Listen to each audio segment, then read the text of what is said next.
అన్నీ కూడా పారిపోతున్నాయి. ఒక చిన్న పిచ్చుక మంటలార్పే ప్రయత్నం చేసిందని చెప్పి రేపెప్పుడో 2025 మార్చి 23, 24 తేదీలలో లిటిల్ స్టార్ పాఠశాలలో చదువుకునేటువంటి విద్యార్థులు నా గురించి ఒక మాట మాట్లాడబోరా, ఒక పాట పాడబోరా, ఒక చిన్న కవిత రాయబోరా, ఆ ఇన్స్పిరేషన్తోన రాబోయే తరమంతా కూడా తమ జీవనానికి ఆధారమైనటువంటి నేలను కానీ, పంటని కానీ, తమ ప్రాంతాన్ని కానీ, తమ సంస్కృతిని కానీ, తమ జీవనాన్ని కానీ రక్షించుకోవాలన్న సోయి రాదా, దానికోసం కదా నేను ప్రయత్నం చేస్తున్నదని ఆనాడు పిచ్చుక ఏ మాట అయితే చెప్పిందో ఆ పిచ్చుక లాంటి ప్రయత్నం ఈరోజు మీరు చేస్తున్నారు, లిటిల్ స్టార్ విద్యార్థులు చేస్తున్నారు.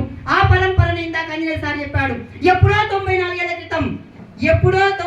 ఏళ్ల క్రితం పంజాబ్లో ఉన్నటువంటి భగత్ సింగ్ పాలమూరు జిల్లాలోని వనపర్తి దగ్గర తెల్లరాలపల్లి అనేటువంటి గుట్టాల మధ్యన ఒక పాఠశాలలో మన ముందు చిత్ర రూపంలో సజీవంగా మనతో మాట్లాడుతున్నాడు, మనం ఆయనతో మాట్లాడుతున్నాం.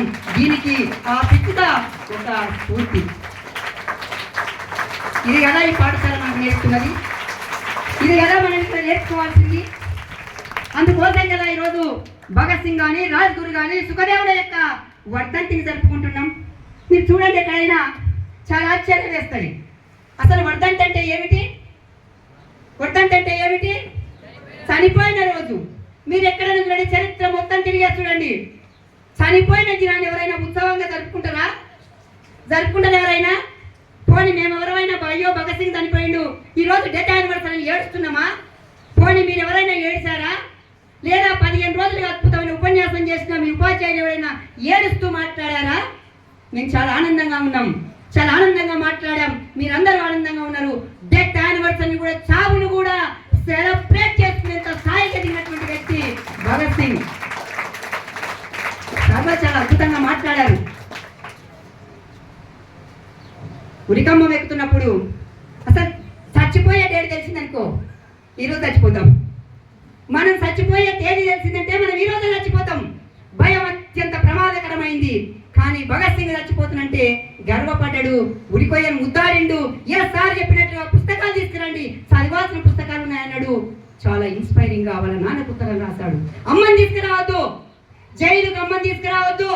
నువ్వు అమ్మను జైలుకి తీసుకొస్తే అమ్మ నన్ను చూసి కన్నీరు కారుస్తుంది. ఆ కన్నీరు చూస్తే ఎక్కడో ఒక దగ్గర నాకు పిరికితనం వస్తుంది. అమ్మని తీసుకురావద్దు నువ్వు అని చెప్పి నాన్న పుస్తకం రాసిన ధైర్యశాలి భగత్ సింగ్. చూడండి ఎంత పోరాటపటిమ, ఎంత తెగువ, ఎంత మనోనిపరం, అసలు ఎంత ప్రేమ ఈ దేశం పట్ల. అసలు దేశభక్తి అంటే భగత్ సింగ్ కదా, దేశభక్తి అంటే భగత్ సింగ్ కదా, దేశభక్తి అంటే రాజ్గురు కదా, దేశభక్తి అంటే సుఖదేవ్ కదా. వీళ్ళు కదా నిజమైన దేశభక్తులు. ఈ భారత మాతను ముద్దాడినటువంటి ముగ్గురు కదా నిజమైన దేశభక్తులు. ఇది కదా మనం తీసుకోవాల్సిన స్ఫూర్తి. ఎంత త్యాగం ఇది. సార్ చెప్పాడు దాకా, బాంబు వేసింది మంజిన పనికి కాదు, బాంబు వేసింది అక్కడ ఉన్నటువంటి వాళ్ళని చంపడానికి కాదు.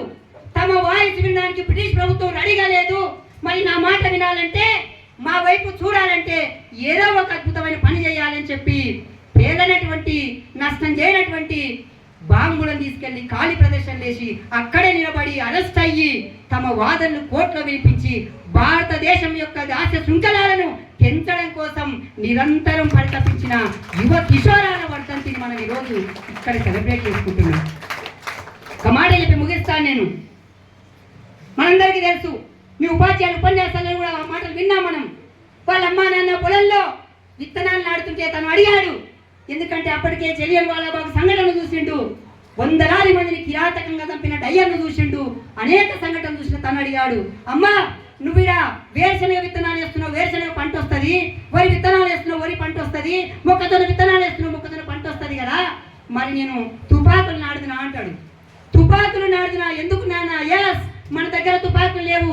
ఒక్క తుపాకీ నాడితే 100 తుపాకులు వస్తే ఆ 100 తుపాకులు తీసుకెళ్లి బ్రిటిష్ సైన్యాన్ని కాల్చుదాం, ఈ దేశానికి స్వాతంత్రం తీసుకుంటామని చెప్పి ఆలోచించండి. 3-4 ఏళ్ల వయసులో ఏమి ఆలోచన, ఎంత చైతన్యము, దేశం పట్ల ఎంత ప్రేమ, ఎంత తెగువ. మీరందరూ లిటిల్ స్టార్ విద్యార్థులు కాకపోతే ఈ త్యాగం నిలవదు, ఈ పోరాటం తెలియదు. ఇందాక సార్ చెప్పాడు భగత్ సింగ్ గురించి. నేను ఎప్పుడో డిగ్రీకి వచ్చిన తర్వాత భగత్ సింగ్ పేరు విన్నా. భగత్ సింగ్ పేరు వినడానికే నా డిగ్రీ అయిపోయింది. కానీ ఈరోజు 6వ తరగతి పిల్లలు పేరు వినడం కాదు, ఆయన చరిత్ర మాట్లాడుతున్నారు. ఇక్కడ రాజ్గురు చరిత్ర మాట్లాడుతున్నారు, సుఖదేవ చరిత్ర మాట్లాడుతున్నారు, భారత స్వాతంత్ర పోరాట చరిత్రను పిల్లలు మాట్లాడుతున్నారు. ఇది కదా ఈ పాఠశాల నేర్పుతున్నది. పోనీ పిల్లలు ఎవరైనా మీకున్న సబ్జెక్టులో వెనుకబడాలను ఈ మండలంలో ఈ జిల్లాలో ఏ కాంపిటీషన్ పెట్టా అద్భుతంగా మీరు ప్రతిభ సాధిస్తున్నారు. అటు అకాడమిక్ సైడ్ నెంబర్ 1 ఉంటున్నారు, ఇటు సామాజిక అవగాహనలో నెంబర్ 1 ఉంటున్నారు. అట్లా తీర్చిదిద్దుతున్నటువంటి మీ యాజమాన్యాన్ని నిజంగా నేను మనస్ఫూర్తిగా అభినందిస్తున్నా. గట్టిగా చప్పట్లు కొట్టాను యాజమాన్యాన్ని. టీచర్స్ ఇంత కమిట్మెంట్ ఉన్న టీచర్స్. ఈరోజు మనం అందరం మార్నింగ్ 2 చేసాం. నాకు తెలిసి